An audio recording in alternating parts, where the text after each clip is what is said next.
Assalamualaikum warahmatullahi wabarakatuh. Selamat pagi, selamat siang, selamat sore, dan selamat malam kepada Bapak, Ibu dosen, dan teman-teman sekalian. Perkenalkan kami dari kelompok 8 mata kuliah Akuntansi Keuangan lanjutan 2 kelas C yang terdiri dari Afraulia dengan NIM belakang 080 dan Nurbiris Manita Fadila dengan NIM belakang 090 akan menjelaskan mengenai mini modul yang telah kami buat mengenai Consolidated Income Taxation atau pajak penghasilan konsolidasi. Berikut ini adalah daftar isi dari materi yang akan kami sampaikan pada video kali ini. Yang pertama adalah pajak penghasilan entitas konsolidasian, yang kedua ada alokasi pajak penghasilan, yang ketiga ada pengembalian pajak perusahaan terpisah dan keuntungan antar perusahaan, yang keempat ada dampak pengembalian pajak konsolidasi dan perusahaan terpisah pada prosedur konsolidasi, dan yang kelima ada kombinasi bisnis. Pajak penghasilan entitas konsolidasian. Nah, di sini adalah kelebihan utama dari pengajuan surat pemberitahuan pajak konsolidasi. Yang pertama adalah kerugian salah satu afiliasi ini akan diimbangi dengan pendapatan anggota grup lainnya. Namun, kerugian yang dibawa pada saat akuisisi afiliasi hanya dapat diimbangi terhadap penghasilan kena pajak pada afiliasi. Yang kedua adalah dividen antar perusahaan tidak termasuk dalam penghasilan kena pajak. Dan yang ketiga adalah keuntungan antar perusahaan ditangguhkan dari pendapatan sampai terrealisasi. Tetapi kerugian yang belum terrealisasi juga dapat ditangguhkan sampai terrealisasi. Pengecualian dividen antar perusahaan ini bukanlah keuntungan yang unik dari pengajuan pengembalian pajak konsolidasi, karena entitas konsolidasi yang diklasifikasikan sebagai grup afiliasi diperbolehkan melakukan pengecualian 100% atas dividen yang diterima dari anggota yang sama meskipun entitas tersebut memilih untuk tidak mengajukan pengembalian pajak konsolidasi. Selain itu, wajib pajak badan dapat memotong 80% dari dividen yang diterima dari perusahaan dalam negeri yang sahamnya dimiliki sebesar 20 hingga 80% dan dapat memotong 70% dividen yang diterima dari perusahaan dalam negeri yang kepemilikannya di bawah dari 20%. Nah, berikut adalah kekurangan pengajuan surat pemberitahuan pajak konsolidasi. Nah, entitas konsolidasi yang mengajukan pengembalian pajak konsolidasi akan kehilangan sebagian fleksibilitasnya dari entitas yang mengajukan pengembalian terpisah. Pemilihan untuk mengajukan imbal hasil konsolidasi membuat entitas terikat pada imbal hasil konsolidasi dari tahun ke tahun dan sulit untuk mendapatkan izin dari IRS untuk berhenti mengajukan pengembalian konsolidasi. Selain itu, perusahaan yang didekonsolidasi tidak dapat bergabung kembali dengan grup afiliasi selama 5 tahun. Selanjutnya adalah alokasi pajak penghasilan, yaitu perbedaan sementara dari pendapatan yang tidak didistribusikan anak perusahaan dan investasi ekuitas.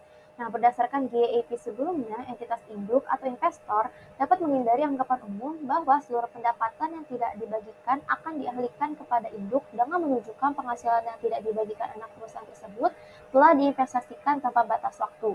GIP saat ini mengubah standar sebelumnya untuk menghapus pengecualian dan mengharuskan perusahaan induk atau investor untuk memperlakukan pendapatan yang tidak didistribusikan anak perusahaannya di dalam negeri sebagai perbedaan temporer, kecuali Undang-Undang Perpajakan menentukan bagaimana investasi tersebut dapat diperoleh kembali bebas pajak. Nah, pengecualian tetap berlaku untuk pendapatan yang belum didistribusikan pada anak perusahaan di luar negeri dan perusahaan joint venture di luar negeri. Nah, berikut adalah akuntansi untuk laba yang didistribusikan dan tidak didistribusikan yang akan dijelaskan melalui ilustrasi berikut. Yaitu asumsikan bahwa perusahaan PEL memiliki kepemilikan sebesar 40% kepada perusahaan sapu, yaitu perusahaan domestik. Di sini perusahaan sapu melaporkan laba bersih sebesar $1.600.000 pada tahun berjalan dan membayar dividen sebesar $600.000. Nah, tarif pajak penghasilan yang berlaku ada 34% yang akan berlaku di seluruh wilayah ilustrasi ini.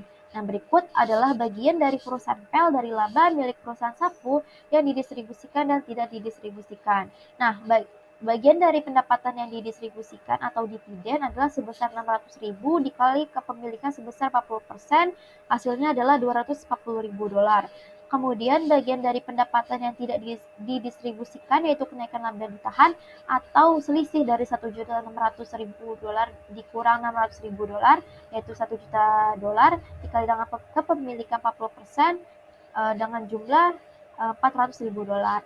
Kemudian ekuitas pada pendapatan perusahaan sapu yaitu penjumlahan dari $240.000 ditambah $400.000 yaitu $640.000 atau sama dengan $1.600.000 dikali dengan 40%. Nah, PEL saat ini dikenakan pajak sebesar 20% dari dividen 240.000 yang diterima karena Sapu merupakan perusahaan domestik yang memenuhi syarat untuk mengurangi dividen yang diterima sebesar 80%. Nah, beban pajak penghasilan sama dengan kewajiban pajak atas pendapatan PEL dari Sapu. Nah, kewajiban pajak saat ini adalah sebesar $16.320 yang dihitung dari dividen sebesar $240.000 dikali dengan 20% kena pajak karena 80%-nya itu exclude dari pajak, kemudian dikali dengan tarif pajak sebesar 34%. Nah, perusahaan PEL kemudian membuat entry jurnal untuk menyediakan pajak penghasilan pada bagiannya pada penghasilan Sapu yang tidak didistribusikan, yaitu dengan jurnal beban pajak penghasilan pada kewajiban pajak tangguhan sebesar 27.200 yang dihitung dari laba sebesar 400.000 dikali dengan 20% kena pajak, kemudian dikali dengan 34% tarif pajak. Selanjutnya adalah keuntungan dan kerugian yang belum direalisasi dari transaksi antar perusahaan. Nah, keuntungan dan kerugian yang belum direalisasi dan konstruktif pada transaksi antar perusahaan ini akan menciptakan perbedaan temporer yang dapat mempengaruhi perhitungan pajak tanggungan pada saat mengisi surat pemberitahuan pajak terpisah. Dan hal ini tidak berlaku ketika mengajukan pengembalian pajak konsolidasi. Dalam hal keuntungan yang belum direalisasi, entitas penjual akan memasukkan keuntungan dalam pengembalian pajak tersendiri dan membayar pajak yang terutang atas transaksi tersebut. Keuntungan yang belum direalisasi akan dihilangkan dalam proses konsolidasi. Jadi pajak penghasilan akan ditunda terkait keuntungan tersebut. Nah, kerugian yang belum direalisasi tersebut juga akan diperlakukan serupa dengan keuntungan. Berikut adalah akuntansi dari keuntungan dan kerugian yang belum direalisasi dari transaksi antara perusahaan yang dijelaskan pada ilustrasi berikut. Nah, asumsikan bahwa perusahaan PIN menjual barang dagangan dengan harga perolehan sebesar 100.000 kepada perusahaan SAN yang merupakan perusahaan anak dengan kepemilikan sebesar 80% dengan harga jual sebesar $150.000. Dan pada akhir tahun, ini SAN masih memiliki barang dagangan sebesar 50%. Nah, tarif pajak yang berlaku adalah 34% dan PIN membayar pajak penghasilan sebesar 17.000 atas transaksi tersebut selama tahun berjalan. Karena SAN merupakan anak perusahaan dengan presentasi kepemilikan 80%, maka diajukan pengembalian pajak terpisah. Nah, entry konsolidasi yang relevan dan konsolidasi satu baris adalah sebagai berikut, yaitu pada tahun penjualan yang pertama adalah untuk mengeliminasi penjualan antar perusahaan dan harga pokok penjualan dengan jurnal penjualan pada harga pokok penjualan sebesar 150.000 dan untuk menghilangkan keuntungan yang belum direalisasi pada barang dagangan antar perusahaan dengan jurnal harga pokok penjualan pada persediaan sebesar 25.000 dari perhitungan 150.000 harga jual dikurang harga perolehan 100.000 sebesar 50.000 dikali dengan 50% atau barang dagangan yang masih tersisa pada persediaan SAN. Kemudian kita akan mengeliminasi laba yang belum direalisasi atas penjualan ke SAN dengan jurnal pendapatan dari SAN pada investasi di SAN sebesar 25.000 yaitu dengan perhitungan 25.000 laba yang belum direalisasikan dikali dengan 100%. Nah, jika SAN menjual barang dagangan pada periode selanjutnya, maka jurnal entry konsolidasi dan konsolidasi satu baris adalah pada tahun direalisasi menjurnal investasi di SAN pada harga pokok penjualan sebesar 25.000 untuk mengakui laba yang ditanggungkan sebelumnya atas persediaan dan melakukan penyesuaian investasi awal PIN di akun SAN mencerminkan realisasi. Nah, kemudian jurnal kedua adalah investasi di SAN pada pendapatan dari SAN sebesar 25.000 untuk mengembalikan laba yang ditanggungkan sebelumnya pada penjualan antar perusahaan. Nah, jika penjualan ini dilakukan upstream dari SAN ke PIN, pajak penghasilan sebesar 17.000 ini akan dibayar oleh SAN.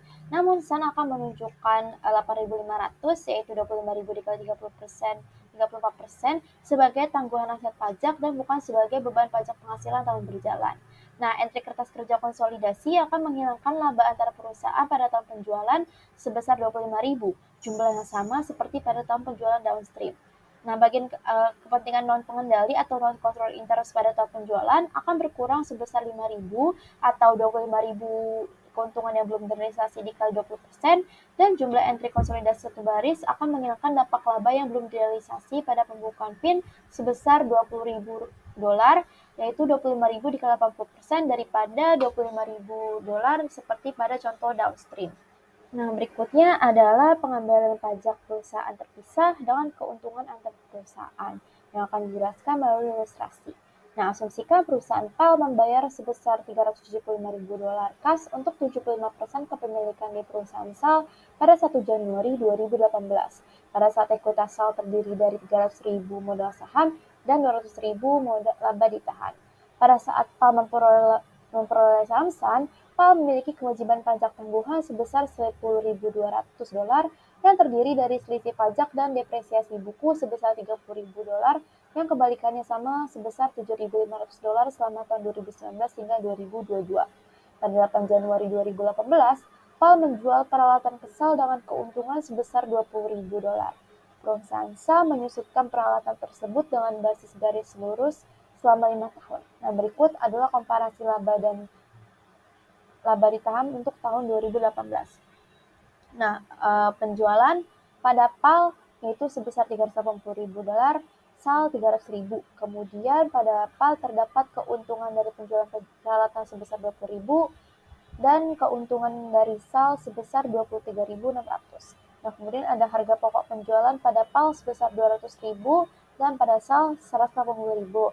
Kemudian beban operasi pada PAL sebesar $100.000 dan pada SAL $40.000.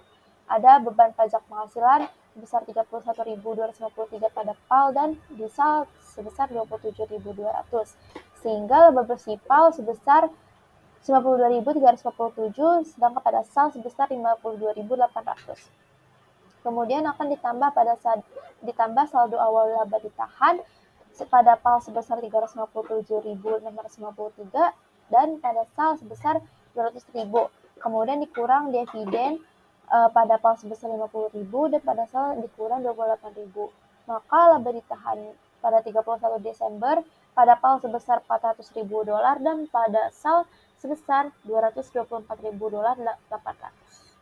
Kemudian GAAP mengharuskan perusahaan PAL untuk menyediakan pajak penghasilannya atas bagiannya senilai $24.800 atas laba yang tidak didistribusikan yang dihitung dari 52.800 laba bersih dikurangi dengan 20.000 dividen, dan pengurangan dividen yang diterima sebesar 80% berlaku untuk dividen yang diterima dari perusahaan SAL.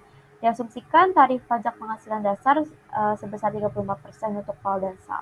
Nah, perhitungan pajak tangguhan PAL atas pendapatan yang tidak didistribusikan sebesar $1.265 dan dihitung dari laba sebesar 24.800 dikali kepemilikan sebesar 75% dikali dengan pajak yang dikenakan 20%, yang sama dengan 3.720 dikali dengan tarif pajak sebesar 34%. Maka dari itu, PAL membuat jurnal entry untuk investasi di SAL selama tahun 2018. Pada 1 Januari, investasi di SAL pada kas sebesar $375.000 untuk mencatat pembelian 75% saham SAL. Nah, kemudian pada Desember, dicatat kas pada investasi di SAL sebesar $21.000 untuk mencatat dividen yang diterima dari SAL sebesar $24.000 dikali dengan 75% kepemilikan. Selanjutnya adalah jurnal untuk mencatat pendapatan dari SAL dengan jurnal investasi di SAL pada pendapatan dari SAL sebesar 23.600 yang diperhitungkan dari pertama bagian PAL dari laba bersih SAL yaitu 52.800 dikali dengan 75% yaitu 39.600 dikurangi dengan keuntungan belum direalisasi dari penjualan peralatan sebesar 20.000 dan ditambah dengan pengakuan piecemeal dari keuntungan yaitu 20.000 dibagi 5 tahun sebesar 4.000. Maka pendapatan dari SAL 39.600 dikurang dengan 20.000 ditambah dengan 4.000 sama dengan $23.600. Nah, pada tanggal 31 Desember 2018, investasi PAL di akun SAL memiliki saldo sebesar 377.600 yang dihitung dari saldo awal $375.000 ditambah dengan pendapatan dari SAL sebesar $23.600 dikurang dengan dividen sebesar $21.000. dan bagian PAL dari ekuitas sal adalah sebesar $393.600, yaitu dari perhitungan $524.800 dikali dengan 75%. Nah, kemudian selisih 16.000 yaitu 377.600 dikurang dengan 393.600 adalah laba yang belum direalisasi sebesar 16.000 dari penjualan peralatan downstream. Nah, selanjutnya adalah beban pajak penghasilan berdasarkan pengambilan terpisah. Di sini beban pajak penghasilan sal sebesar 27.200 itu adalah hanya berdasarkan 34% tarif pajak dikali dengan laba akuntansi sebelum pajak milik sal yang sebesar 80.000 dolar. Namun beban pajak penghasilan PAL yang sebesar 31.253 ini tidak hanya sesimpel tarif pajak 34% dikali dengan laba akuntansi sebelum pajak. Nah, di sini perhitungannya adalah pertama kita mencari pajak atas pendapatan operasional dari PAL, yaitu penjualannya 380.000 penjualan dikurang dengan 200.000 harga pokok penjualan dikurang dengan 100.000 biaya operasional dikali dengan 34%, yaitu sama dengan 27.200. Selanjutnya ada pajak atas keuntungan penjualan peralatan, yaitu sebesar $20.000 dikali 34% menjadi 6.800. Kemudian ada pajak atas dividen yang diterima, yaitu sebesar 21.000 dikali 34% sama dengan 1.428. Sehingga pajak penghasilan yang terutang adalah 27.200 ditambah 6.800 ditambah 1.428 menjadi 35.428. Kemudian dikurang dengan penurunan kewajiban tangguhan yang dihitung dari 16.000 keuntungan peralatan yang belum direalisasi dikurang dengan 3.720 dolar bagian kena pajak atas penghasilan anak yang tidak dibagikan dikali dengan 34%, dengan hasilnya yaitu 4.175 dolar. Sehingga beban pajak penghasilannya itu adalah sebesar 35.428 dikurang dengan 4.175 menjadi 31.253 dolar. Nah, berikut adalah schedule perhitungan beban pajak penghasilan untuk PAL. Nah, di sini ada temporary difference atau perbedaan temporer. Di sini ada depresiasi yang dari tahun 2019 hingga tahun 2022 itu akan terdepresiasi sebesar 7.500. Kemudian ada keuntungan atas peralatan yaitu sebesar 20.000 dolar dan akan diakui secara piecemeal sebesar 4.000 dolar dari tahun 2018 hingga tahun 2022. Kemudian di sini ada dividen di masa depan yaitu 3.720 yang dimana perhitungannya adalah 52.800 laba bersih dikurang dengan 28.000 dividen dikali dengan kepemilikan sebesar 75% dikali dengan 20% bagian kena pajak yang dimana 80% itu di-exclude dari pajak yang akan dibalik pada tahun 2023 ketika dividen didistribusikan. Nah, selanjutnya ada kena pajak di beberapa tahun ke depan. Di sini dari tahun 2019 hingga tahun 2022 itu kena pajaknya itu 3.500 yaitu selisih dari depresiasi 7.500 dikurang dengan 4.000. Kemudian tarif pajak yang diberlakukan yaitu sama sebesar 34%. Kemudian maka kewajiban pajak tanggungan itu dari 2019 hingga 2022 itu sama sebesar 1.190 yaitu 34% dikali 3.500 kecuali pada future years atau tahun di masa depan itu sebesar 1.265 dolar yaitu 34% dikali dengan 3.720 dividen. Nah, selanjutnya adalah SAL dan PAL akan mencatat beban pajak penghasilan, yaitu pada buku SAL itu akan dicatat beban pajak penghasilan pada pajak penghasilan yang terutang sebesar 27.200.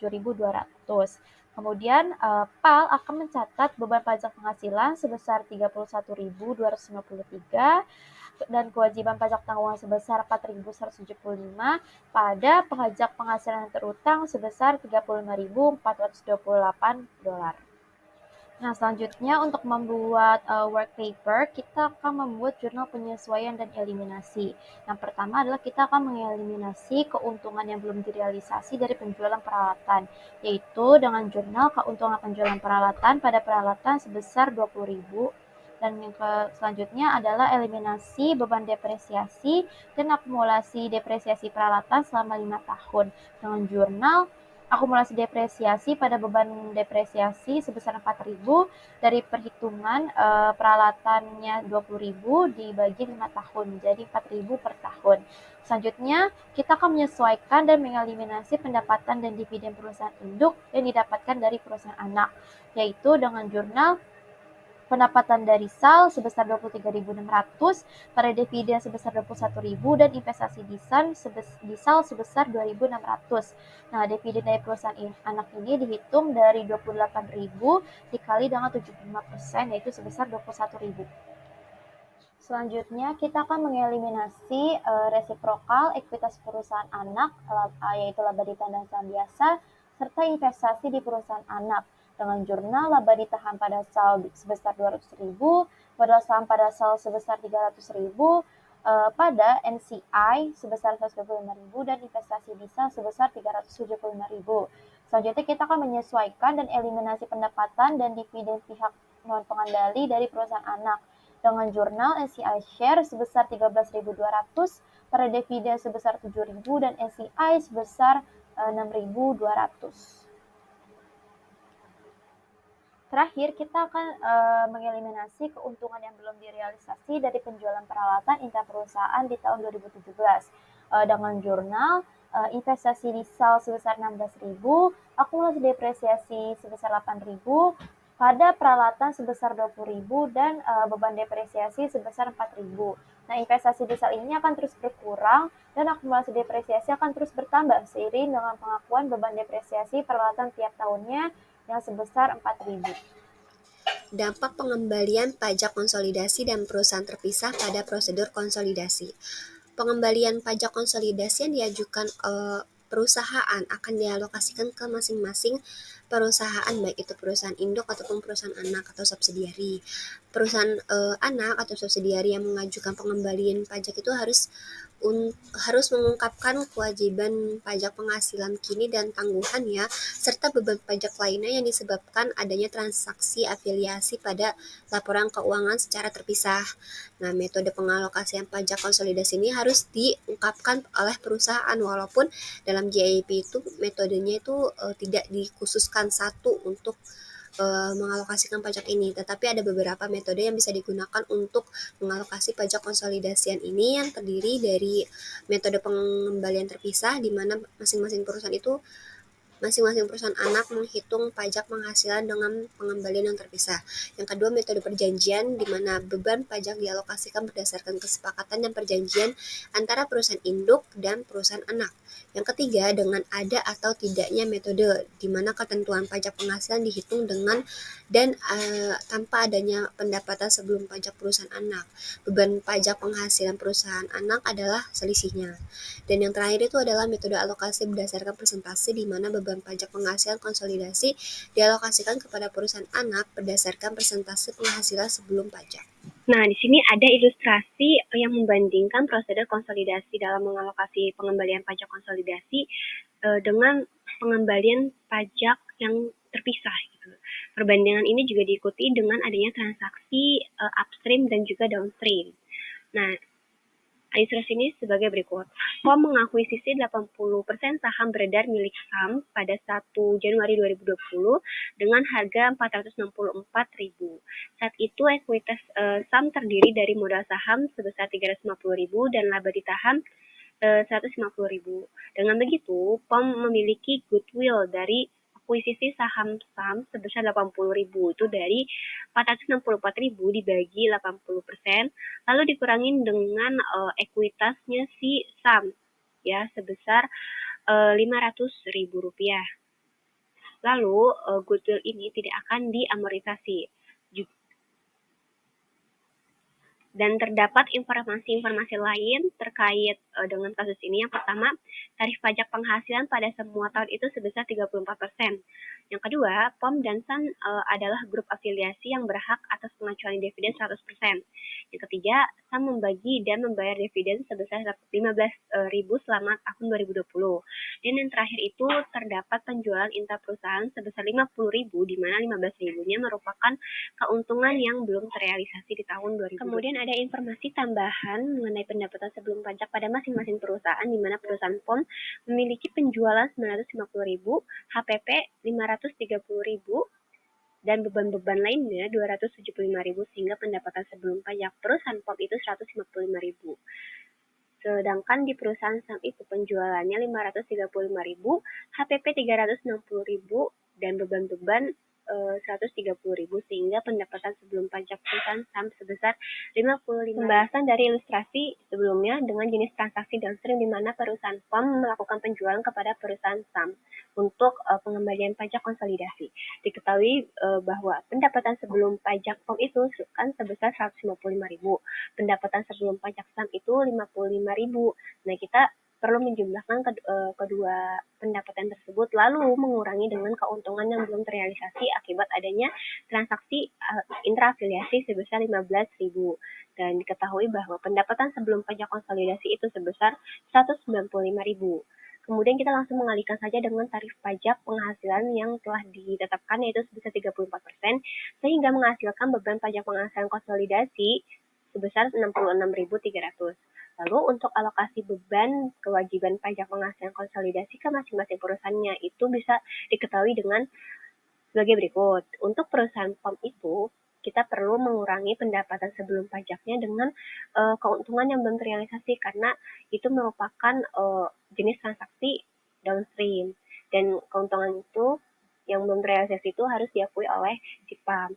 Lalu membagikannya dengan total pendapatan sebelum pajak konsolidasi, dan mengalihkan dengan beban pajak penghasilan konsolidasi yang telah dihitung. 155.000 dikurangi 15.000 dibagi 195.000 dikali dengan 66.300, dan didapatkan alokasi beban kewajiban pajak penghasilan untuk perusahaan POM itu sebesar 47.600. Sedangkan untuk perusahaan SAM itu kita tinggal membagi pendapatan sebelum pajak SAM itu dengan total pendapatan sebelum pajak konsolidasi, lalu dikalikan dengan beban pajak penghasilan konsolidasi.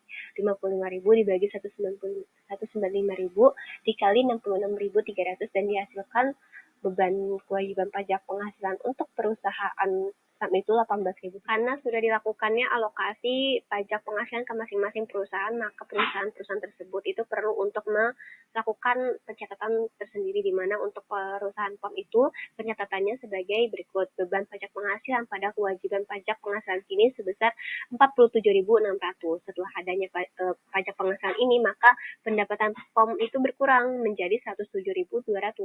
Untuk perusahaan SAM itu sama, beban pajak penghasilan pada kewajiban pajak penghasilan kini sebesar 18.700, dan pendapatan perusahaan SAM setelah pajak ini juga berkurang ya, menjadi 36.300. Kemudian kita perlu mencari dan mencatat pendapatan bersih yang diterima PAM atas kepemilikannya di SAM. Pendapatan PAM dari SAM itu sebesar 29.040, dari mana dari 80% kepemilikan PAM di SAM itu dikali dengan pendapatan yang diterima SAM sebesar 36.300. Lalu kita perlu mengurangi dengan keuntungan yang belum terrealisasi karena adanya transaksi intra-afiliasi downstream sebesar 15.000. Sehingga pendapatan bersih PAM dari SAM itu sebesar 14.040. Untuk jurnalnya itu seperti biasa, investasi di SAM pada pendapatan dari SAM sebesar 14.040. Lalu setelah itu perlu kita mengeliminasi beberapa akun. Nah, jurnal eliminasi yang pertama itu ada dengan eliminasi penjualan dan harga pokok penjualan. Diketahui tadi penjualan intraafiliasinya itu kan sebesar 50.000, maka jurnal eliminasinya itu sebagai berikut. Penjualan pada harga pokok penjualan sebesar 50.000. Lalu yang kedua adalah eliminasi keuntungan penjualan intraafiliasi downstream sebesar 15.000. dengan jurnal harga pokok penjualan pada persediaan. Yang ketiga, kita perlu mengeliminasi pendapatan dan dividen yang diterima perusahaan PAM dari perusahaan SAM. Jurnalnya adalah pendapatan dari SAM sebesar 14.040 pada dividen sebesar 12.000 dan investasi di SAM sebesar 2.040. Dividennya ini dengan mengalihkan kepemilikan perusahaan PAM di SAM 80% dengan dividen yang dibagikan perusahaan SAM sebesar 15.000, jadinya itu 12.000. Yang keempat, kita perlu mengeliminasi resiprokal, diantaranya ekuitas perusahaan anak seperti laba ditahan dan modal saham, dan juga investasi PAM di perusahaan SAM. Jurnalnya, laba ditahan SAM sebesar 350.000, modal saham SAM 150.000, dan juga goodwill. Tadi kan ada goodwill di awal sebesar 80.000. Pada non-controlling interest sebesar 116.000 dan investasi di SAM sebesar 464.000. Dan yang terakhir, kita perlu mengeliminasi pendapatan dan dividen yang diterima oleh NCI atau pihak non-pengendali dari perusahaan SAM dengan jurnal NCI Share sebesar 7.260 pada dividen sebesar 3.000 dan NCI sebesar 4.250. Nah, dividen ini tuh dari 20% kepemilikan NCI dikali dengan 15.000 dividen yang dibagikan SAM. Jadinya itu 3.000. Untuk NCR-nya 7.260 ini dari mana? Dari 20% NCI dikali dengan pendapatan yang diterima anak tadi. Pendapatannya si SAM sebesar 36.300. Jadinya 7.200. Kemudian pembahasan mengenai kasus dan jenis transaksi yang sama seperti sebelumnya, tetapi di sini pengembalian pajak penghasilannya itu secara terpisah. Untuk perusahaan SAM, penghasilan SAM sebelum pajak itu kan sebesar 55.000. Lalu kita langsung kalikan saja dengan tarif pajak 34%. Jadi beban pajak penghasilan SAM dan kewajiban pajak penghasilan SAM kini itu 18.700. Nah, setelah dikurangi pajak, pendapatan bersih SAM itu sebesar 36.300. Dan dari pendapatan bersih SAM ini, pendapatan POM yang diterima dari SAM ya sebesar 80% kepemilikan itu sebesar 14.040. Ini masih sama seperti pembahasan yang sebelumnya, tetapi berbeda pada perusahaan POM di mana pajak penghasilan POM kini itu 52.700, dari mana dari penghasilan POM sebelum pajak 155.000 dikali dengan tarif pajak 34%. Nah, setelah itu kita perlu mengurangi pajak penghasilan POM kini tersebut dengan aset pajak tangguhan dari keuntungan yang belum terrealisasi. Ya, yang belum terrealisasi tadi itu sebesar 15.000.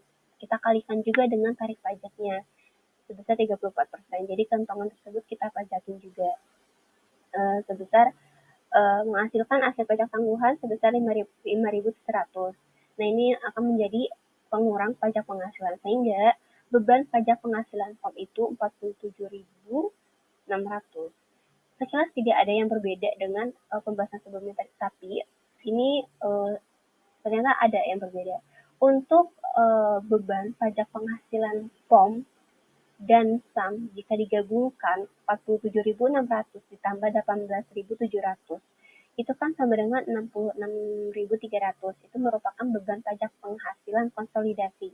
Tetapi untuk kewajiban pajak penghasilan konsolidasi kini yaitu gabungan dari pajak penghasilan POM kini sebesar 52.700 ditambah dengan pajak penghasilan SAM kini 18.700 itu kan konsolidasinya sebesar 71.400. Nah, ini berbeda kan dengan beban pajak penghasilan konsolidasi yang tadi 66.300. Nah, inilah perbedaannya dari yang konsolidasi dengan yang terpisah, sehingga kalau yang terpisah ini kita punya pajak penghasilan kini konsolidasinya itu lebih besar daripada yang dikonsolidasi. Makanya untuk konsolidasian suatu perusahaan itu bisa aja mengurangi kewajiban pajak penghasilan perusahaan-perusahaan tersebut. Selanjutnya adalah ilustrasi untuk konsolidasi dengan penjualan upstream. Nah, ini soalnya adalah sama seperti soal sebelumnya pada downstream, di mana ada pendapatan sebelum pajak POM 195.000 dan pendapatan sebelum pajak SEM sebesar 55.000 dengan keuntungan yang belum direalisasi sebesar 15.000 dolar.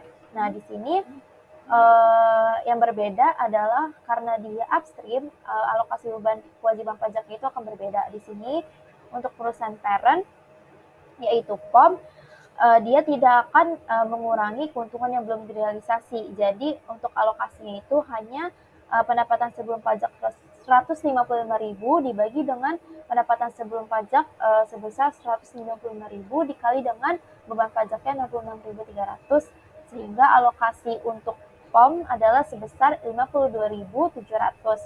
Selanjutnya untuk SUM, karena dia upstream dia mengakui adanya keuntungan, dan di sini karena belum terrealisasi jadi keuntungannya akan dieliminasi. Jadi 55.000 dikurangi 15.000 jadi 40.000 dibagi dengan pendapatan sebelum pajak konsolidasi 195.000 dikali dengan beban pajak 66.300, sehingga alokasi beban untuk perusahaan SUM adalah sebesar 13.600. Nah, dari perhitungan tersebut kita akan menjurnal untuk masing-masing perusahaan. Di sini jurnal beban kewajiban pajak penghasilan perusahaan POM adalah beban pajak penghasilan pada pajak penghasilan terutang sebesar 52.700, sehingga pendapatan POM setelah pajak adalah 155.000 dikurang 52.700 menjadi 102.300. Nah, sedangkan untuk perusahaan SUM, jurnalnya adalah beban pajak penghasilan pada pajak penghasilan terutang sebesar 13.600,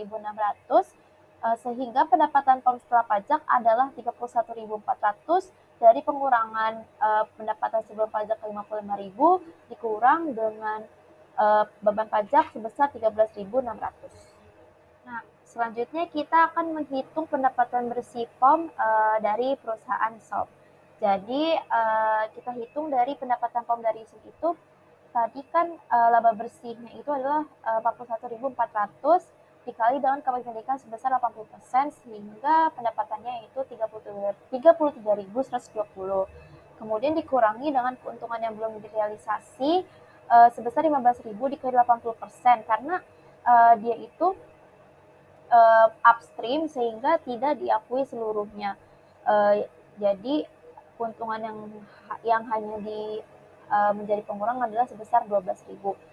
Sehingga pendapatan bersih POM dari SUM adalah selisih dari 33.120 dikurang 12.000, yaitu sebesar 21.120 dolar. Nah, jumlah non-controlling interestnya itu adalah sebanyak 20% dari pendapatan yang direalisasi milik SUM, yaitu 20% dari 26.400 yang diperoleh dari 41.400 laba bersih dikurang 15.000 keuntungan belum direalisasi, sehingga NCI-nya sebesar 5.280. Nah, beban pajak konsolidasinya itu masih sama seperti kasus downstream, yaitu sebesar 66.300. Namun, controlling interest share-nya itu akan berubah karena keuntungan yang belum direalisasikan ini akan dieliminasi sebesar 100%. Karena itu tidak ada pajak yang harus dibayar untuk keuntungan tersebut saat mengajukan pengembalian konsolidasian. Nah, selanjutnya adalah ilustrasi untuk pajak terpisah untuk penjualan upstream. Nah, pajak penghasilan SEM saat ini adalah terutang, yang jika kita lihat dari kasus sebelumnya itu pajak penghasilannya itu adalah sebesar 18.700, di mana basis perhitungannya adalah penghasilan sebelum pajak sebesar 55.000, yang di dalamnya itu ada terdapat keuntungan belum direalisasi sebesar 15.000. Oleh karena itu, pada kasus upstream, itu pajak penghasilannya itu hanya sebesar 13.600 yang diperhitungkan dari pajak penghasilan yang terutang sebesar 18.700 dikurangi dengan adanya peningkatan dari perbedaan temporer aset pajak tangguhan, yaitu 15.000 keuntungan belum direalisasi dikali 34% pajak sebesar 5.100, sehingga beban pajak penghasilannya itu adalah sebesar 13.600 dolar. Nah, selanjutnya kita akan menjurnal untuk menyesuaikan dan mengeliminasi untuk menghasilkan worksheet. Yang pertama, kita akan mengeliminasi penjualan dan harga pokok penjualan dengan jurnal penjualan pada harga pokok penjualan sebesar 50.000. Kemudian kita akan mengeliminasi keuntungan dari penjualan intra perusahaan upstream sebesar 15.000 dengan jurnal harga pokok penjualan pada persediaan sebesar 15.000. Kemudian kita akan mengeliminasi pendapatan dan dividen yang diterima perusahaan induk dari perusahaan anak dengan jurnal pendapatan dari SAL sebesar 21.120, ada dividen sebesar 12.000, dan investasi di SAL sebesar 9.120. Di mana dividen dari perusahaan anak ini adalah sebesar 15.000 dikali 80%, sehingga menjadi 12.000. Nah, selanjutnya kita akan mengeliminasi resiprokal ekuitas perusahaan anak, yaitu laba ditanda modal saham dan investasi di perusahaan anak. Dengan jurnal laba ditahan di sum sebesar 350.000, modal saham di sum sebesar 150.000, dan goodwill sebesar 80.000, pada NCI sebesar 116.000 dan investasi di sum sebesar 464.000. Selanjutnya kita akan mengeliminasi pendapatan dan dividen yang diterima pihak pengendali dari perusahaan anak dengan jurnal NCI share sebesar 5.280, pada dividen sebesar 3.000 dan NCI sebesar 2.280, di mana dividen ini adalah sebesar 15.000 dikali dengan 20%, jadi 3.000. Nah, terakhir, pada saat mengajukan pengembalian pajak terpisah, maka beban pajak konsolidasi ini akan terdiri dari pajak penghasilan yang terutang pada POM itu sebesar 52.700 dan pada SUM itu sebesar 18.700, dan sehingga konsolidasinya itu sebesar 71.400. Kemudian terdapat aset pajak tangguhan yang berasal dari keuntungan yang belum direalisasi pada SUM sebesar 5.100, sehingga konsolidasinya itu sebesar 5.100. Sehingga beban pajak penghasilan pada POM sebesar $52.700, pada SUM sebesar $13.600, dan beban pajak penghasilan konsolidasi sebesar $66.300. Kombinasi bisnis. Dengan dilakukannya kombinasi bisnis atau reorganisasi bisnis untuk tujuan perpajakan, memungkinkan perusahaan itu terhindar dari pajak. Beberapa hal yang termasuk dalam kombinasi bisnis atau reorganisasi bisnis yaitu merger, konsolidasi, mengakuisisi saham perusahaan lain, dan mengakuisisi aset perusahaan lain. Beberapa hal yang mungkin akan terjadi dalam kombinasi bisnis itu antara lain pembelian atau pengakuisisian aset atau liabilitas dalam kombinasi bisnis diperoleh setelah adanya reevaluasi untuk mencerminkan nilai wajar akuisisi. Yang kedua, untuk pembebasan pajak pembelian dalam kombinasi bisnis, perlu diperhatikan pula nilai buku dan revaluasi aset dan liabilitasnya. Ketiga, dalam kombinasi bisnis, aset dan liabilitas yang dibeli dipindahkan pada nilai buku mereka untuk kepentingan akuntansi. Dan yang keempat, terdapat kemungkinan juga untuk tetap dikenakan pajak dari revaluasi aset dan liabilitas yang awalnya ditujukan untuk mengetahui nilai wajar. Akuisisi. Pada saat akuisisi, aset dan liabilitas yang dibeli dan diakuisisi harus dicatat pada nilai wajar kotornya. Selain itu, diperlukan juga pencatatan aset atau kewajiban pajak tangguhan untuk kepentingan efek ke pajak. Aset atau kewajiban pajak tangguhan muncul karena adanya selisih antara nilai buku dengan nilai yang ditetapkan pada aset atau liabilitas yang diakuisisi, kecuali untuk goodwill dan sewa guna usaha. Selisih antara nilai buku dan nilai pajak hanya terjadi ketika aset tidak dicatat pada nilai wajarnya untuk tujuan pajak. Namun, ketika aset dicatat pada nilai wajarnya, perbedaan atau selisih antara nilai buku dan nilai pajak seharusnya sudah dihitung pada pembukuan terpisah milik perusahaan pengakuisisi sebagai aset atau kewajiban pajak tangguhan. Ilustrasi mengenai perhitungan aset atau kewajiban pajak tangguhan pada kombinasi bisnis bebas pajak seperti berikut. Pada 1 Januari 2020, perusahaan P membeli 70% saham voting beredar milik perusahaan Sang seharga 450.000. Pada saat itu juga ekuitas milik perusahaan Sang terdiri dari modal saham 320.000 dan laba ditahan 230.000. Nilai buku aset dan liabilitas Sang sama dengan nilai wajarnya, kecuali untuk bangunan dan tanah. Nilai buku bangunan sebesar 75.000, sedangkan nilai wajarnya sebesar 105.000 dengan masa manfaat 10 tahun. Nilai buku tanah sebesar 80.000 sedangkan nilai wajarnya sebesar 125.000. Adanya goodwill saat pengakuisisian tidak diamortisasi. Tarif pajak yang digunakan sebesar 34%. Hubungan Pi dan Sang ini terdapat pengurangan 80% pendapatan dividennya. Dapat dihitung bahwa saat pengakuisisian terdapat kelebihan biaya akuisisi dari nilai buku sebesar 65.000.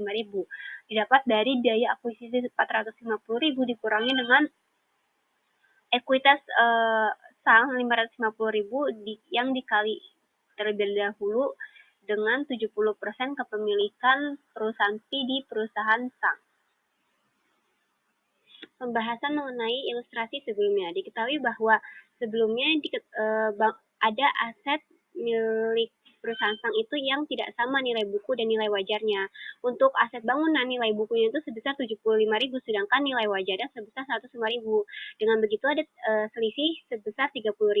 Nah, 30.000 ini bisa diakui oleh perusahaan Pi hanya sebesar 70% dari kepemilikan perusahaan Pi di perusahaan Sang.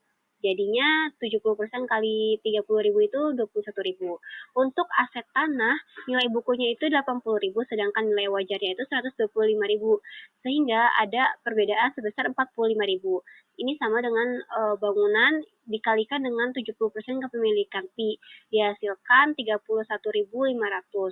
Jadi keuntungan dari revaluasi aset yang bisa diakui keuntungan dari revaluasi aset perusahaan Sang yang bisa diakui oleh perusahaan Pi itu sebesar 52.500. Namun kita ini akan dikurangi dengan pajak tangguhan atas revaluasi tadi.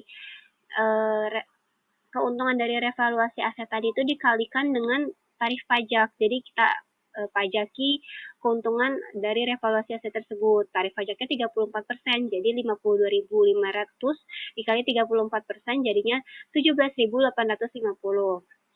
Nah, jadinya perbedaan bersih dari revaluasi aset itu 34.650. Lalu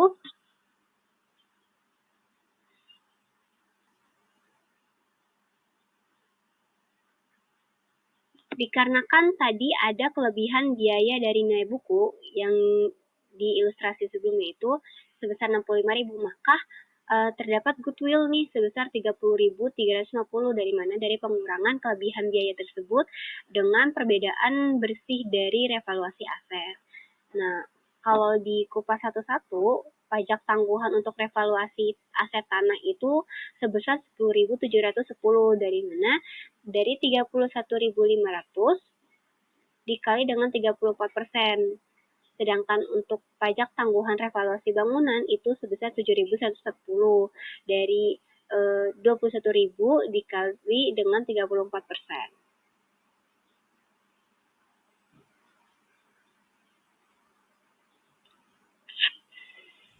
Kemudian pada tahun 2020, perusahaan Sang memperoleh pendapatan sebesar 150.000 dan pembagian dividen sebesar 50.000. Pendapatan perusahaan Pi dari perusahaan Sang tahun 2020 sebagai berikut. Pendapatan perusahaan Pi dari perusahaan Sang itu sebesar 105.000 dari 70% kepemilikan saham Pi di Sang dikali dengan pendapatan perusahaan Sang yaitu 150.000. Lalu perlu dikurangi dengan depresiasi kelebihan biaya bangunan, di mana kelebihan biaya bangunan tadi kan 21.000 itu dibagi dengan masa manfaatnya 10 tahun. Jadi 21.000 dibagi 10 tahun jadi 2.100. Kemudian kita perlu menambahkan amortisasi pajak tangguhan bangunan, di mana untuk kelebihan biaya bangunan tadi kan 21.000 itu dikali dengan tarif pajak 34% jadinya 7.140. Nah, itu juga diamortisasi per tahunnya dibagi 10 sehingga amortisasi per tahunnya sebesar 714. Nah, itu akan mengurangi dan menambah pendapatan perusahaan Pi dari perusahaan Sang, sehingga akhirnya pendapatan perusahaan Pi dari perusahaan Sang itu sebesar 103.614. Nah, jurnal-jurnal yang dibutuhkan itu yang pertama pencatatan saat mengakuisisi 70% saham Sang. Jurnalnya investasi di Sang pada kas sebesar 450.000. Lalu pencatatan pendapatan dari Sang, investasi di Sang pada pendapatan dari Sang sebesar 103.614. Dan yang ketiga, kita juga perlu untuk mencatat dividen yang diterima Pi dari perusahaan Sang. Jurnalnya yaitu dividen kas pada investasi di Sang sebesar 35.000. 35.000 ini didapatkan dari 70% kepemilikan Pi di Sang dikali dengan 50.000 pembagian dividen. Lalu diingatkan pula bahwa Pi perlu mencatat pajak penghasilannya dari pendapatan Sang yang tidak terdistribusi sebesar 100.000 yang selanjutnya akan dicatat sebagai pajak tangguhan. Perhitungannya itu sebesar 70% kepemilikan Pi di Sang dikali dengan 100.000 dikali dengan 20% yang dipajakan, karena kan ini tadi informasinya itu terbebas 80%. Lalu dikali juga 34% tarif pajak, sama dengan 4.760. Nah, untuk perhitungan perubahan nilai investasi Pi pada perusahaan Sang dapat dijabarkan seperti gambar di layar, di mana nilai buku investment di 1 Januari itu sebesar 385.000 ya, didapatkan dari 550 ekuitas Sang dikali dengan 70% kepemilikan Pi di Sang. Lalu untuk perubahannya di 2020 itu sebesar 70.000 yang tadi, yang belum terdistribusi itu 100.000 dikali dengan 70%. Sehingga ini akan menambah nilai buku investmentnya menjadi 455.000 di akhir tahun 2020. Lalu untuk kelebihan yang belum diamortisasi, yang pertama untuk bangunan, awalnya sebesar 21.000. Lalu ada pengurangan dari depresiasi kelebihan kelebihan nilai bangunan tersebut jadi sebagai pengurang, sehingga di akhir tahun 2020 kelebihan yang belum teramortisasi untuk bangunan itu sebesar 18.900. Untuk tanah ini yang awalnya 31.500 masih tetap 31.500 karena tanah itu kelebihannya tidak diamortisasi. Lalu untuk pajak penghasilan tangguhan yang awalnya itu 17.850, lalu dikurangi karena adanya aset pajak tangguhan dari amortisasi kelebihan nilai bangunan yang tadi 21.000 dikali 34% kan 7.140. Nah, ini dibagi 10 jadi 10 tahun dibagi 10 tahun jadi 714. Nah, itu akan mengurangi pajak penghasilan tangguhan. Jadinya di akhir tahun pajak penghasilan tangguhan itu sebesar 17.136. Untuk goodwill-nya ini masih tetap nilainya sebesar 30.350.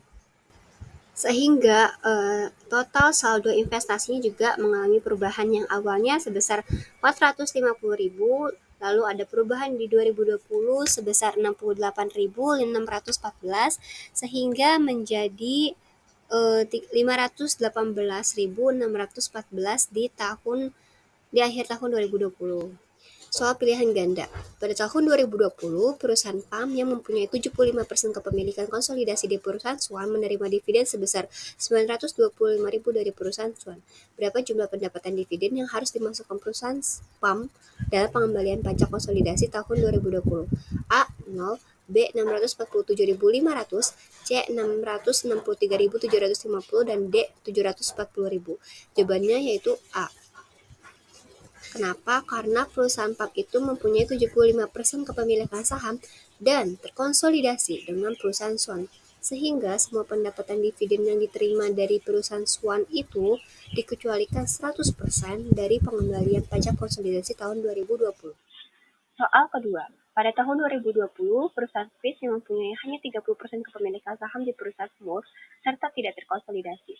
Perusahaan Fish menerima dividen sebesar 750.000 dari perusahaan Smurf.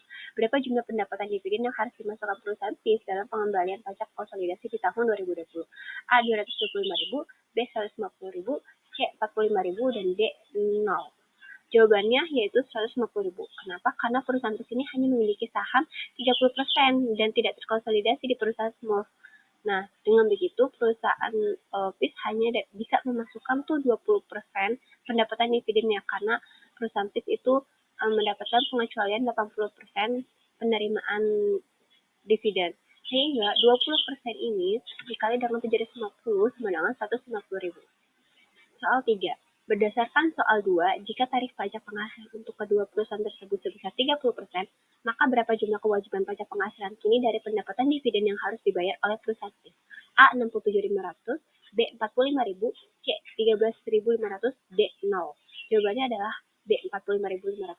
Kenapa? Karena pendapatan dividen yang bisa diakui oleh perusahaan PIS itu sebesar 150 saja, ya.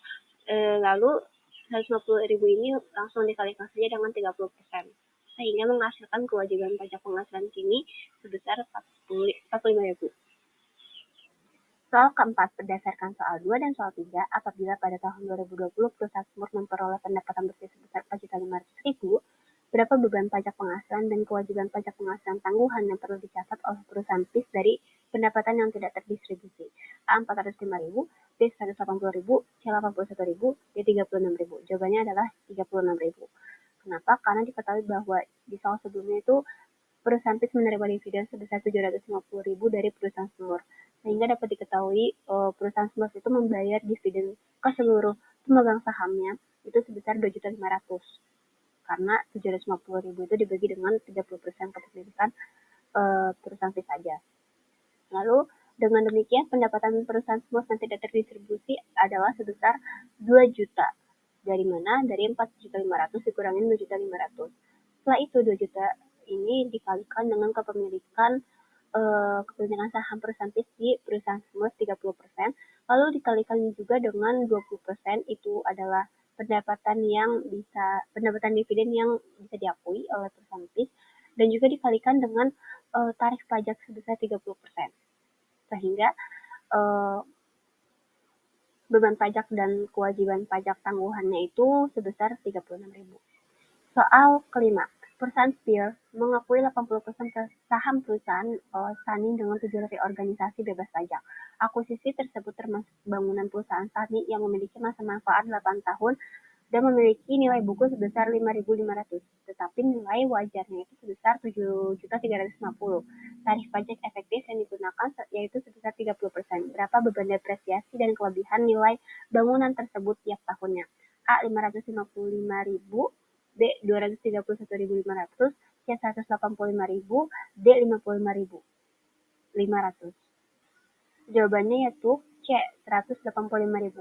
Kenapa? Karena antara nilai buku dan nilai wajar itu sudah dapat selisih, ya kan, sebesar 180.000. Lalu karena perusahaan mempunyai saham 80% di perusahaan Sani, maka kelebihan nilai bangunan tersebut itu punya si perusahaan PIR sebesar 80%, sehingga perusahaan PIR mengakui kelebihan tersebut sebesar 1.480.000. Lalu kelebihan tersebut disusutkan tiap tahunnya sesuai dengan masa manfaatnya. Di sini masa manfaatnya itu 8 tahun. Jadi 1.480.000 dibagi 8 tahun sama dengan 185.000. Soal ke-6. Berdasarkan soal 5, berapakah pajak tanggungan atas bangunan tersebut yang perlu dicatat tiap tahunnya? A. 55.500, B. 69.375, C. 185.000, dan D. 444.000. Jawabannya yaitu A. 55.500. Karena di penjelasan sebelumnya diketahui bahwa selisih nilai buku dan nilai wajar bangunan itu adalah 1.480.000, maka ini akan kena pajak. Ini kita akan pajaki sebesar tarifnya 30%. Jadi 1.480.000 dikali 30% sama dengan 444.000. Kemudian aset pajak tangguhan ini yang 444.000 ini kita perlu dibagi dengan masa manfaatnya sebesar 8 tahun sama seperti tadi. Sehingga 444.000 dibagi dengan 8 tahun sama dengan 55.500.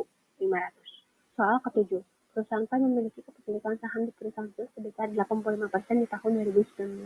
Pada tahun 2020, perusahaan PLUS mendapatkan pendapatan operasional sebesar 8.750.000 dan membagikan dividen sebesar 5.570.000. Pada tahun yang sama, perusahaan PAI telah melakukan transaksi penjualan kepada perusahaan sales sebesar 2.500.000 dan masih terdapat 1.250.000 keuntungan yang belum terrealisasi pada tahun tersebut. Perusahaan PAI juga mengungkapkan pendapatan operasional yang diterimanya pada tahun tersebut sebesar 24.500.000. Tarif pajak penghasilan efektif yang berlaku itu sebesar 30%. Berapakah alokasi kewajiban pajak penghasilan perusahaan PAI dan perusahaan berturut-turut tersebut apabila menggunakan prosedur pengembalian pajak konsolidasi? A. 7.350.000 dan 2.250.000, B. 7.350.000 dan 2.625.000, C. 6.975.000 dan 2.250.000, D. 6.975.000 dan 2.625.000.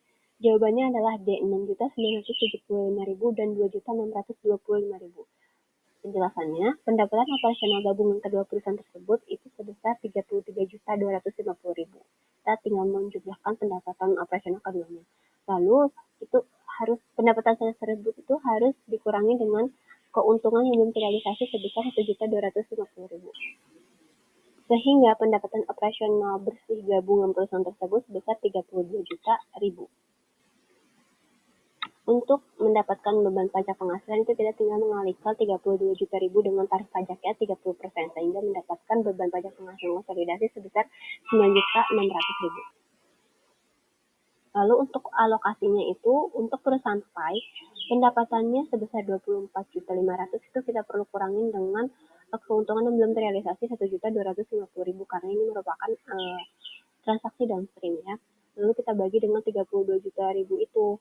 Dan kemudian kita kali dengan beban pajak penghasilan konsolidasinya 9.600.000 sehingga menghasilkan beban pajak penghasilan untuk perusahaan PAI itu 6.975.000. Begitu pula dengan perusahaan sales, pendapatan operasionalnya 8.750.000 dibagi dengan total pendapatan operasional gabungan konsolidasi dikalikan dengan beban pajak penghasilan konsolidasi 9.600.000 sehingga menghasilkan beban pajak penghasilan untuk perusahaan tersebut 2.625.000. Selanjutnya ada soal pilihan ganda nomor 8. Dengan soal perusahaan POI memiliki 90% saham perusahaan SIN. Tarif pajaknya adalah sebesar 34%. Penghasilan sebelum pajak dari POI dan SIN adalah 150 juta rupiah dan 50 juta rupiah. SIN membayar dividen sebesar 20 juta rupiah dan dividen SIN adalah subjek pengecualian sebesar 100%. Selama tahun 2021, penjualan intra perusahaan adalah sebesar 40 juta rupiah dan terdapat sisa di persediaan akhir sebesar 10 juta rupiah. Berdasarkan kasus tersebut, berapa alokasi pajak pengembalian untuk penjualan downstream? Pilihannya ada A. 100 juta rupiah ke POI dan 50 juta rupiah ke SIN, B. 45 juta rupiah ke POI dan 25 juta rupiah ke SIN, C. 51 juta rupiah ke POI dan 21 juta rupiah ke SIN, D. 34 juta rupiah ke POI dan 13.600 rupiah ke SIN, dan E. 47.600 rupiah ke POI dan 17 juta rupiah ke SIN. Nah, jawabannya adalah E, yaitu 47.600 rupiah ke POI dan 17 juta rupiah ke SIN. Nah, penjelasannya ada di slide berikutnya. Nah, kenapa bisa mendapatkan hasil seperti itu? Yang pertama, kita akan menentukan berapa besar laba dari masing-masing perusahaan. Nah, dari laba POI sendiri itu adalah sebesar 140 juta rupiah, di mana kita akan mengurangi laba bersih 150 juta rupiah milik POI, dikurang dengan laba yang belum realisasi sebesar 10 juta rupiah. Dan laba SIN adalah tetap sebesar 50 juta rupiah. Maka pajak konsolidasiannya adalah sebesar 64.600 rupiah yang dihasilkan dari 140 juta rupiah ditambah dengan 50 juta rupiah dikali dengan tarif pajak 34%. Maka alokasi pajak tersebut adalah untuk POI 140 juta rupiah dibagi dengan penjumlahan dari 140 juta rupiah tambah 50 juta rupiah atau 190 juta dikali dengan pajak penghasilan yaitu 64.600 rupiah. Maka alokasi pajak untuk POI adalah sebesar 47.600 rupiah. Kemudian untuk SIN, laba bersih 50 juta rupiah dibagi dengan penjumlahan 140 juta tambah 50 juta atau jadi 190 juta dikali dengan pajak penghasilan 64.600 sehingga alokasi pajak untuk SIN adalah sebesar 17 juta rupiah. Nah, kemudian untuk soal selanjutnya, berdasarkan soal nomor 8, bagaimanakah alokasi pengembalian pajak konsolidasi untuk penjualan upstream?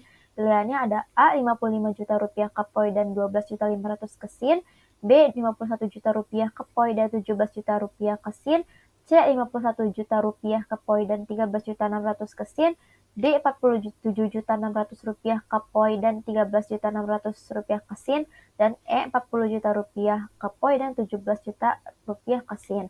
Nah, jawabannya adalah C. 51 juta rupiah ke POI dan 13 juta 600 rupiah ke SIN. Penjelasannya bagaimana? Di sini kita menentukan seperti yang tadi, laba POI-nya berapa, laba SIN-nya berapa. Nah, di sini laba POI-nya tetap sebesar 150 juta karena dia penjualan upstream, jadi dia tidak mengakui adanya laba belum direalisasi. Sebaliknya, karena dia upstream, maka perusahaan SIN akan mengurangi laba belum terrealisasi tersebut, jadi labanya adalah sebesar 40 juta dari pengurangan 50 juta rupiah dikurang dengan laba 10 juta rupiah. Maka pajak konsolidasiannya adalah sebesar sama seperti tadi 64.600 dari perhitungan 150 juta ditambah 40 juta dikali dengan 34%. Sedangkan maka dari itu alokasi pajaknya adalah untuk POI dilihat laba bersihnya itu sebesar 150 juta rupiah dibagi dengan penjumlahan dari 150 juta tambah 40 juta rupiah atau sama dengan 190 juta rupiah dikali dengan pajak penghasilan 64.600.000 sehingga alokasi pajak untuk POI adalah 51 juta rupiah. Nah, untuk SIN labanya adalah 40 juta rupiah dibagi dengan penjumlahan dari 150 juta tambah 40 juta atau 190 juta dikali dengan pajak penghasilan sebesar 64.600.000 sehingga alokasi pajak untuk perusahaan SIN adalah sebesar 13.600.000 rupiah. Kemudian untuk soal nomor 10, berdasarkan soal nomor 9, bagaimanakah jurnal yang diperlukan oleh perusahaan POI? Pilihannya ada A. Beban pajak penghasilan pada pajak penghasilan terutang sebesar 51 juta rupiah. Yang B. Pajak penghasilan terutang pada beban pajak penghasilan sebesar 51 juta rupiah. Yang C. Beban pajak penghasilan pada pajak penghasilan terutang sebesar 47 juta 600 rupiah. Yang D. Beban pajak penghasilan pada pajak penghasilan terutang sebesar 13 juta 600 rupiah. Dan E. Pajak penghasilan terutang pada beban pajak penghasilan sebesar 13 juta 600. Nah, jawabannya adalah yang A, yaitu beban pajak penghasilan sebesar 51 juta rupiah pada pajak penghasilan terutang sebesar 51 juta rupiah. Hal ini karena tadi berdasarkan nomor 9 bahwa pajak penghasilan yang harus dialokasikan kepada perusahaan POI adalah sebesar 51 juta rupiah, maka kita harus membebankan pajak penghasilan. Nah, selanjutnya ada soal esai nomor 1. Berikut adalah pendapatan akuntansi sebelum pajak milik perusahaan PUR dan perusahaan anak dengan kepemilikan 85%, yaitu perusahaan C pada tahun 2020 yang disajikan dalam ribuan rupiah. Di sini penjualan untuk PUR adalah sebesar 6 juta dan pada C sebesar 4 juta. Kemudian ada keuntungan atas tanah pada perusahaan C sebesar 500.000 dengan total pendapatan pada PUR sebesar 6 juta dan pada C sebesar 4.500.000. Kemudian terdapat harga pokok penjualan pada PUR sebesar 2 juta dan pada C sebesar 2.200.000. Kemudian laba kotor pada PUR sebesar 4 juta dan pada C sebesar 2.300.000. Kemudian ada beban operasi PUR sebesar 1.600.000 dan pada C sebesar 400.000.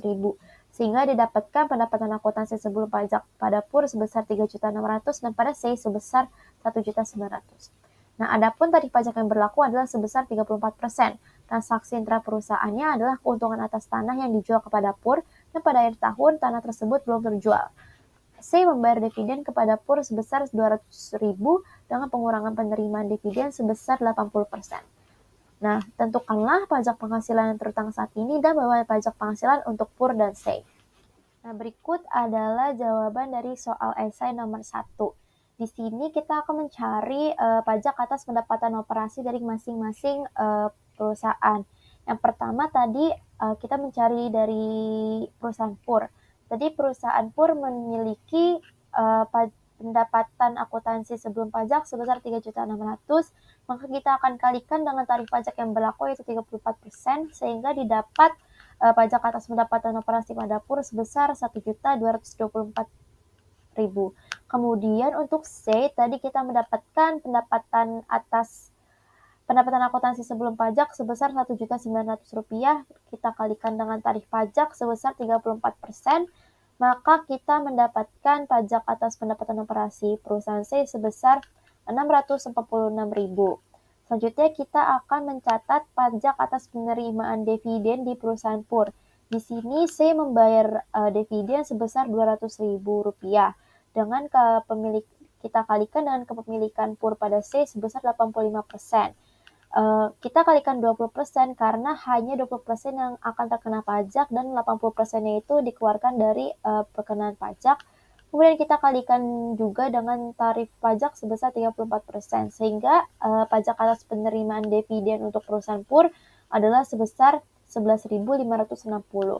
Oleh karena itu, kita mendapatkan pajak penghasilan terutang saat ini pada perusahaan PUR adalah sebesar Rp1.235.560 dan pada perusahaan C adalah sebesar Rp646.000. Selanjutnya, kita akan menghitung aset pajak tangguhan pada penghasilan yang belum didistribusikan untuk perusahaan PUR. Di sini, penghasilan yang belum didistribusikan itu adalah didapat dari laba operasi C tadi sebesar Rp1.900.000 dikurang dengan dividen yang dibayar yaitu sebesar Rp200.000 dan laba belum direalisasi sebesar Rp500.000, sehingga penghasilan yang belum didistribusikan adalah sebesar Rp1.200.000 dikali dengan kepemilikan 85%, dikali dengan taxable sebesar 20%, dan dikali dengan tarif pajak 34%, sehingga kita mendapatkan aset pajak tangguhannya itu sebesar Rp69.360. Selanjutnya kita akan menghitung aset pajak tangguhan pada laba yang belum direalisasi. Karena transaksinya adalah upstream, maka di sini kita akan mencatatnya untuk C, yaitu sebesar Rp500.000 dikali 34%, sehingga didapat sebesar Rp170.000. Oleh karena itu, beban pajak penghasilan pada perusahaan PUR adalah penjumlahan dari Rp1.235.560 ditambah dengan Rp69.360 didapatkan Rp1.304.920. Sedangkan untuk perusahaan C kita mendapatkan beban pajak penghasilan dari selisih antara pajak penghasilan terutang Rp646.000 dikurang dengan aset pajak tangguhan pada laba belum direalisasi sebesar Rp170.000, sehingga didapatkan Rp476.000. Soal esai nomor 2. Perusahaan PARK memiliki 80% saham di perusahaan SIN.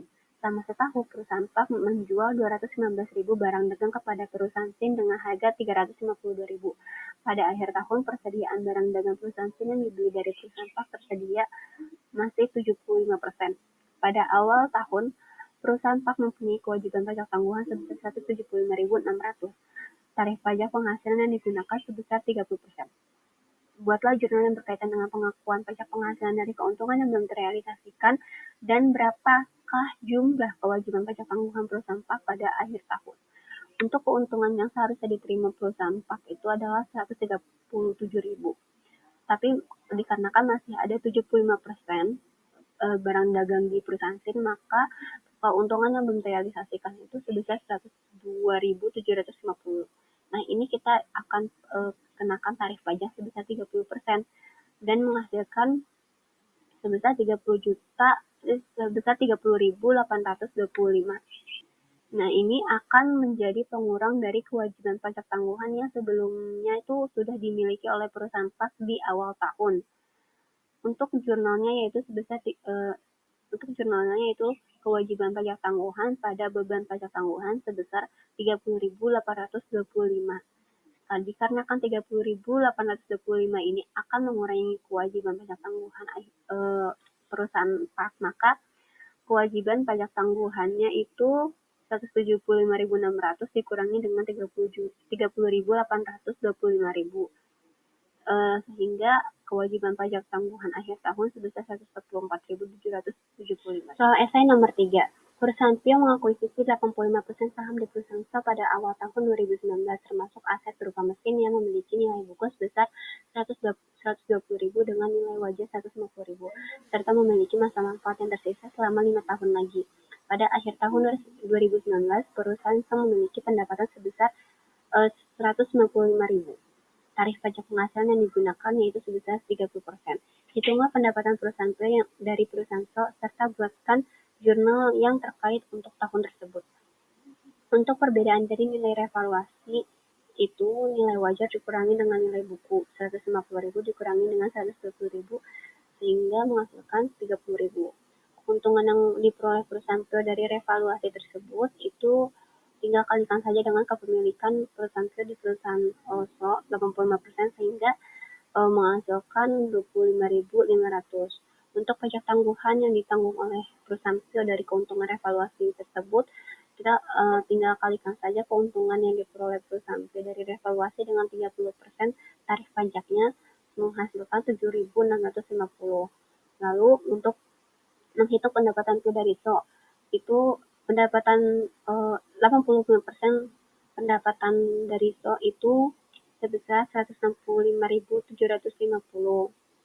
Lalu kita perlu mengurangi dengan adanya depresiasi kepemilikan revaluasi mesin 25.500 dibagi dengan 5 tahun masa manfaatnya, menghasilkan 5.100. Lalu ditambah dengan amortisasi pajak tangguhan mesin 7.650 dibagi dengan masa manfaatnya 5 tahun, menghasilkan 1.530. Nah, ini akan menghasilkan pendapatan basic dari perusahaan SO itu sebesar 162.180. Untuk jurnal yang perlu dicatat oleh perusahaan PIO yaitu pertama, mencatat pengakuan pendapatan perusahaan PIO dari perusahaan SO dengan jurnal investasi di SO pada pendapatan dari SO sebesar 162.180.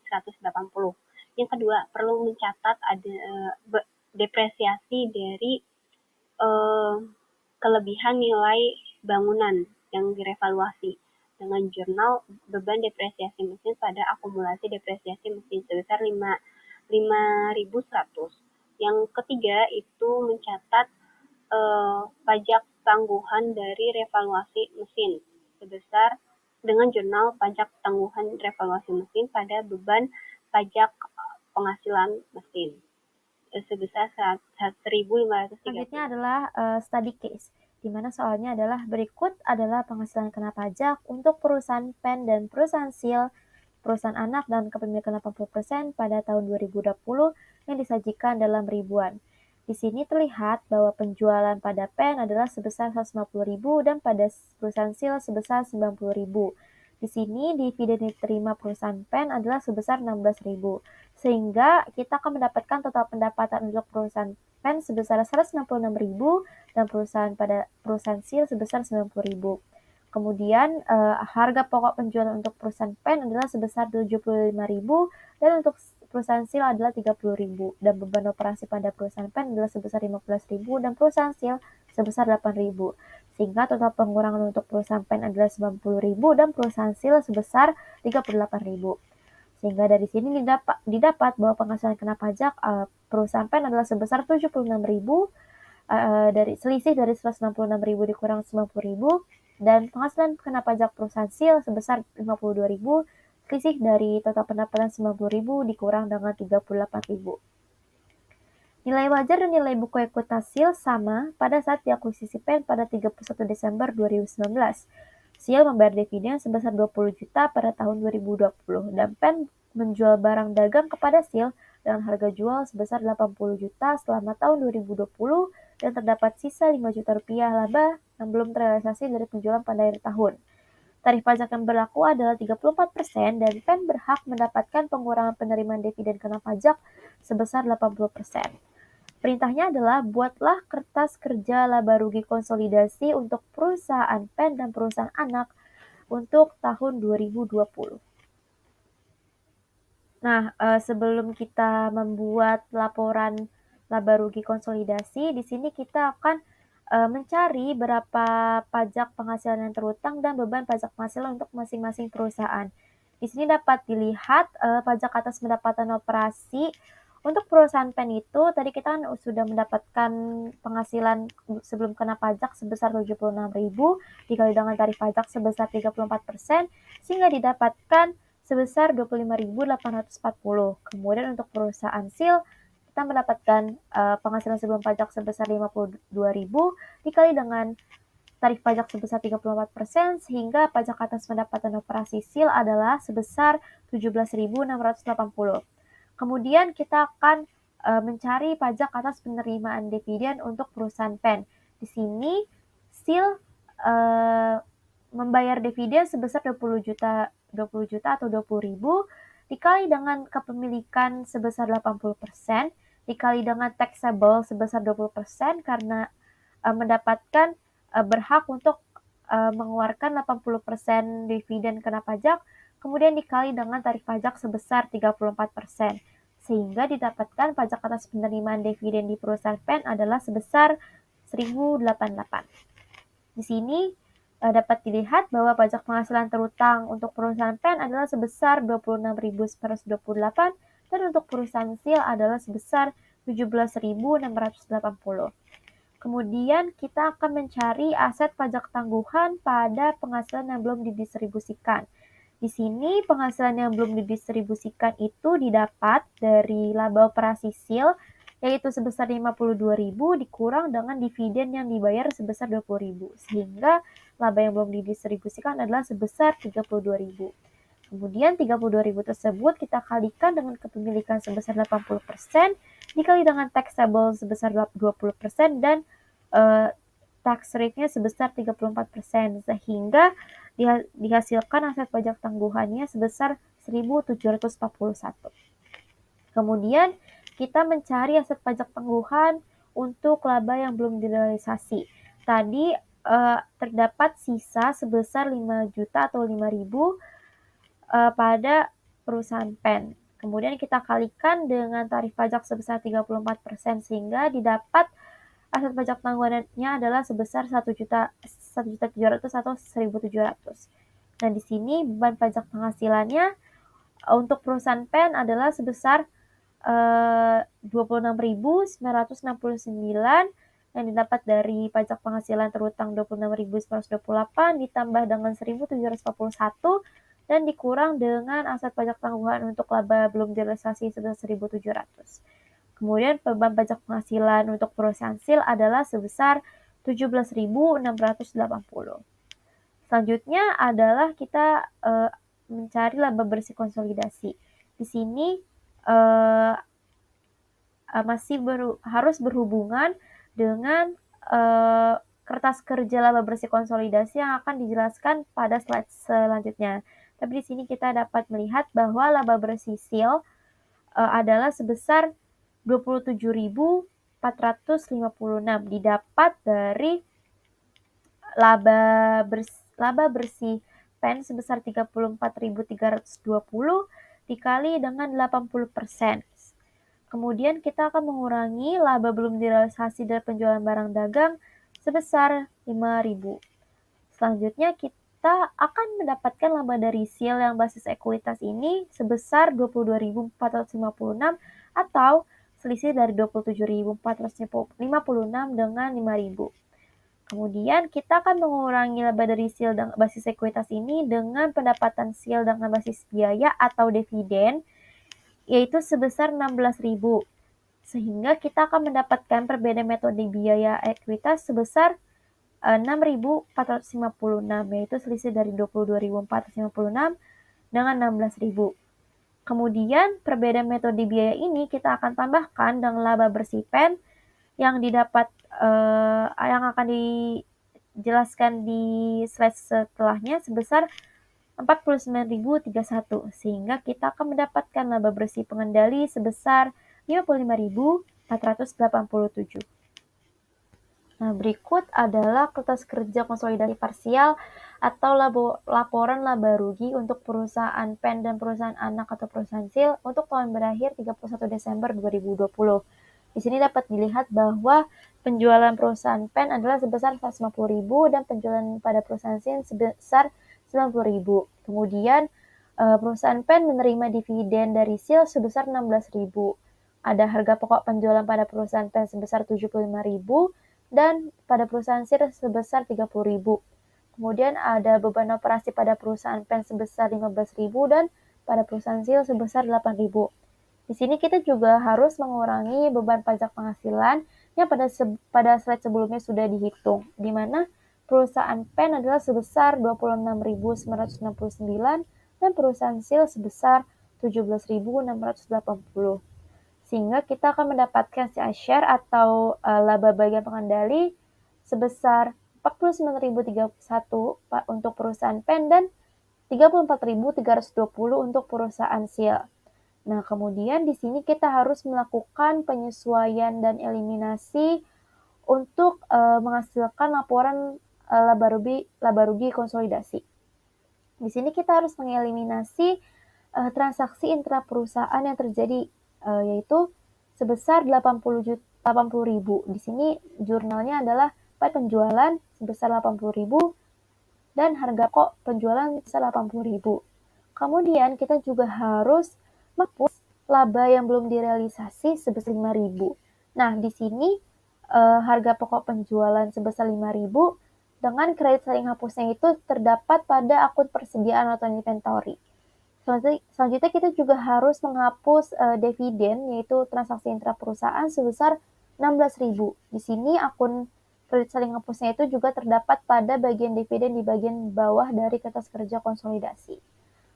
Nah, dari penyesuaian ini kita akan mendapatkan laporan laba rugi konsolidasi untuk penjualan sebesar 160.000, untuk harga pokok penjualannya sebesar 30.000, beban operasi sebesar 23.000, beban pajak penghasilannya sebesar 44.649, dan NCI sebesar 6.864 yang didapat dari laba milik SIL sebesar 34.320 dikali dengan kepemilikan di luar perusahaan PEN sebesar 20%.